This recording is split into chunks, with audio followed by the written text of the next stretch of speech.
Hey, it's Adam here, and you're watching The Culture Hack, where we're talking about how to create engaged workspaces that unlock the potential of your teams and drive your business forward in ways you've never seen. So stay tuned. Jim Keys, welcome to The Culture Hack. I'm so excited to have you on the show, and I just really appreciate your time. Great to be with you, Adam. I have your book here. Thank you. I got a few questions for you, but first, you really got my curiosity going. Did you really have a slushy machine in your office at 7-Eleven? I did. A Slurpee machine, not a slushy machine. Important difference, but yes, I did. And the funniest part of the story was, I thought, well, this is one of our signature products. I should be tasting all the new products, and I'll put one in my office for guests. And then I started drinking like 2 or 3 of the big gulp size Slurpees a day. And I was gaining weight and I couldn't figure out why. And then I realized there's like 1,500 calories in this thing. Right. So but it inspired me to create a 0-calorie Slurpee, which ended up being quite a scientific feat for the people that endeavored to do it, but they got it done. Yeah, I was reading in your book that you kind of asked that question, like, well, what if it could be healthier? Yeah. Right. Yeah. I'm like, well, that should be easy, but like, we can't make it without sugar. Right? Yeah. It turns out that's why there aren't really sugar-free ice creams, because the freezing process ironically requires sugar. But the experts at Coke and Kraft and Pepsi ended up figuring it out, and they created a wonderful product. Well, I think that's what I really liked about the story is you kind of immerse yourself in the product, in what your customers might be feeling, might be thinking. You have this incredible ability to kind of wonder what if, right? Yeah. To be curious. Yeah. You talk a lot about that in your book.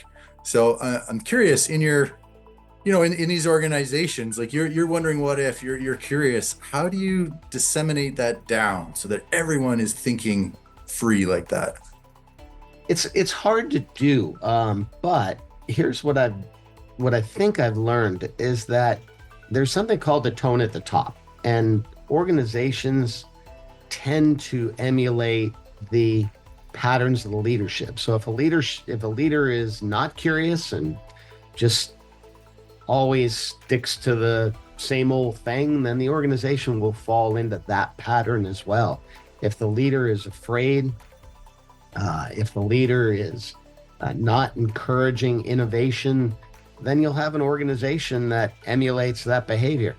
I found it was fun to create. So I was always trying to surprise my team, probably made them crazy. So I think I created a culture where my merchandising team said, don't let Jim find a new product before we do. Let's scour the earth. And if there's anything new, let's do it and show him before he shows us. And It became a bit of a game.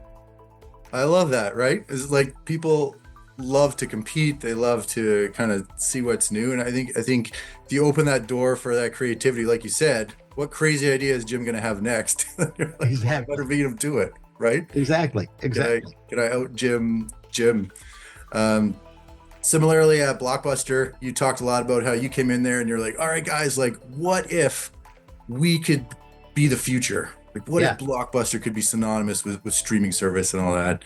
Yeah. And you were met with a little bit of resistance. Same thing. Like, how did you address that, try and get that cultural magic happening there? Yeah, it was, interestingly, the resistance came in a form that I didn't expect, because they were already competing with Netflix with DVDs by mail. And so I thought, well, here's a company that has embraced change, at least up till that point. They'll be excited about taking it to the next level, to digital streaming.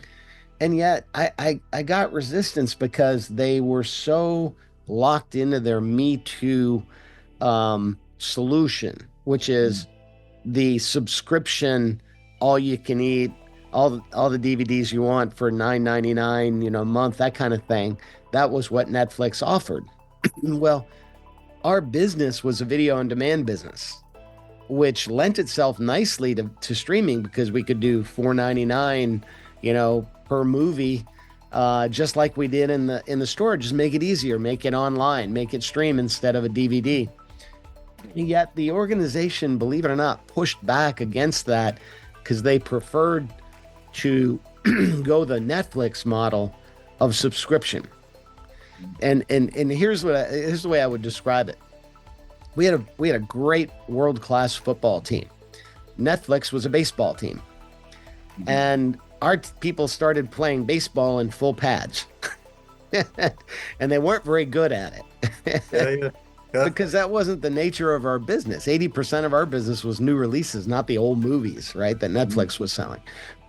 But we got lured into a different game. And when I came in and tried to change the game to the future game, it really did meet with a lot of resistance and a lot of negative feelings. So that's where a leader has to do their best to inspire a new team. And if someone, couldn't wrap their head around it, a lot of people left, which isn't really a bad solution in some cases, to have a new team come in and try to embrace the new strategy. Right. Well, and I think, anytime there's something new, right? You talk a lot about change and this idea that the purpose of education is freedom, right? Yes. And with change comes fear, of course, right? Our yes. caveman brain is like keeping us from really embracing this change, but education is the key to kind of overcoming that and kind of going to the next level. Do you have any examples of how you tried to inspire that in people that worked with you or around you to get them to sort of level up, so to speak? It's a hard thing because that negativity is human. That fear is human. So it's really more about trying to lead through inspiration and I see the role as a leader as one of teacher as much as anything, teacher and student, because it's important to be able to learn from your team, but also impart knowledge because, as you said, ultimately knowledge is the antidote to fear. Mm-hmm. And if you can encourage the team to keep learning, if you make knowledge part of the culture, then when a crisis occurs, you're able to say, okay, we're going to use knowledge to fix this crisis. We're going to come together as one, rather than what happens in many cases. You have a crisis that occurs, that fear kicks in, and the organization will implode from within because people forget that we're not our own enemy.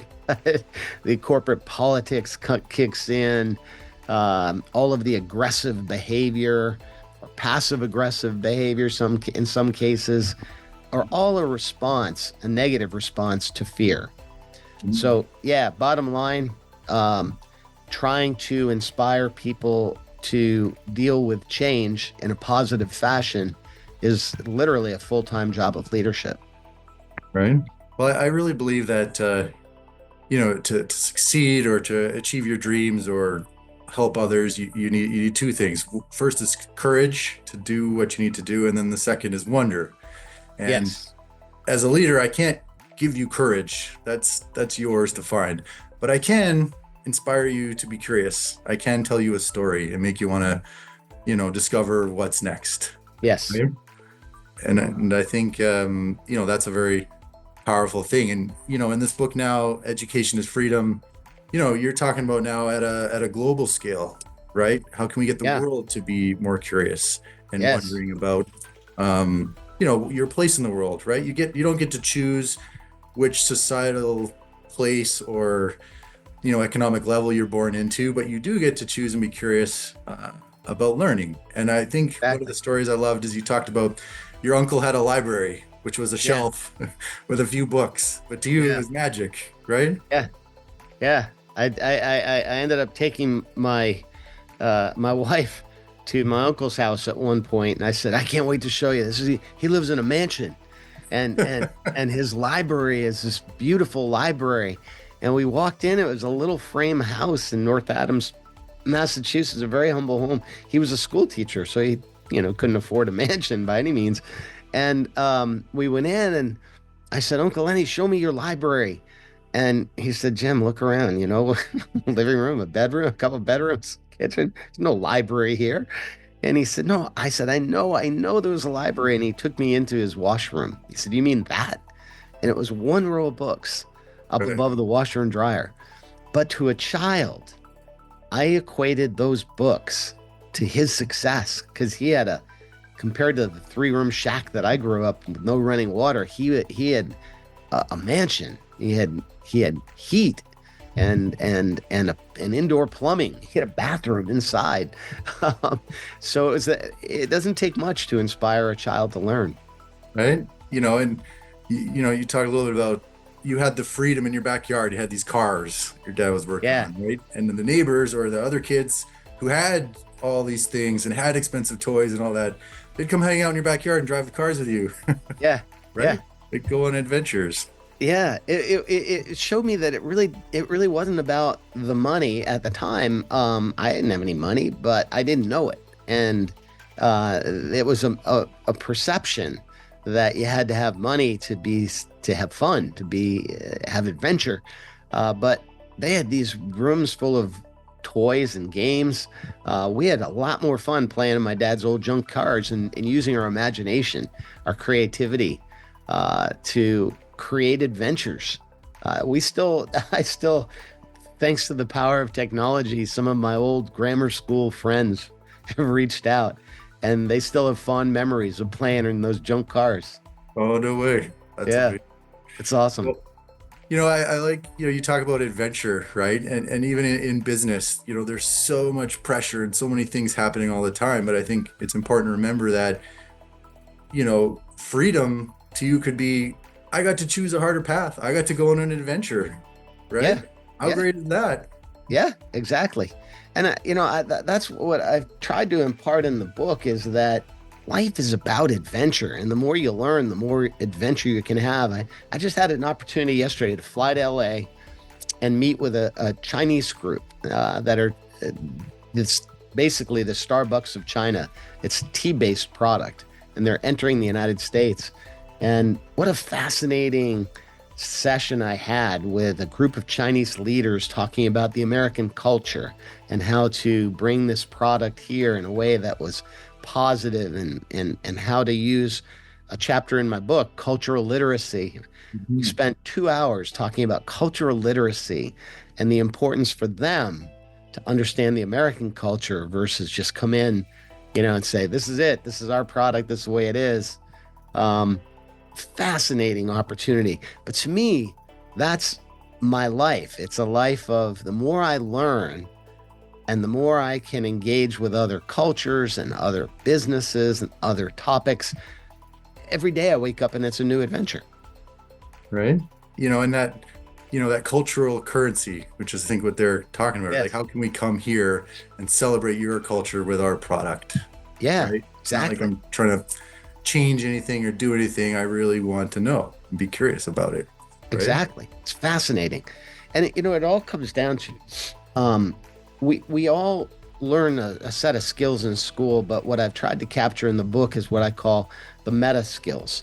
Those are those things that I never had a class on confidence or adaptation to change. I never had a class on how to how to embrace clarity of communications, learning, listening, speaking, all of those things. The importance of character, integrity, humility, gratitude in your business, and how critical those factors are. So I've called them the hierarchy of success. That if you can embrace those meta skills and work on them as a business person, then you combine that with your technical skills and you can accomplish anything. Right. Well, I just love those gems, and I really wish I could talk shop with you all day about culture and all this kind of stuff. But yeah, if anyone watches this video, definitely check out Jim's book if you ever kind of want to wonder about how to just make the world better and be better and all those kind of things. It's definitely the book for you. Just as we close this out, Jim, I know you have your foundation running. How can I support you? How can I help? Um, Propagate this idea that education is freedom. Well, they can, your listeners can find me at jkeys author. JKEYES author is my Instagram and TikTok and all that stuff. JamesWKeys.com. I have a website where they can go and learn more about me and the book and the initiatives. But yeah, the best thing everybody could do is to spread the word. Hopefully, give copies of the book to your friends and family and coworkers so that they too can get to practice some of these meta skills, if you will, just to be able to give everybody a chance to use learning as a path to a life of adventure. I love that. What an amazing mic drop at the end there. Thanks so much for your time, Jim. I really appreciate it. Last question for you. Would you recommend anyone else that might talk to you about this type of stuff, who might have an interesting story to share? There's a guy called JT Fox, man. He's awesome. Yeah, okay. Yeah, I know. I saw him. Yeah, okay. get him on your show. I will try that. I'm going to tell him you said so. Yeah, seriously. That'll crack him up. All right. Well, but yeah, I'll pass along. If I have any suggestions, I'll be happy to pass them along. Really appreciate that, Jim. Have an amazing day. Hey, thanks for watching The Culture Hack. Do you want to chat culture and engagement? Give us a call and come on the show.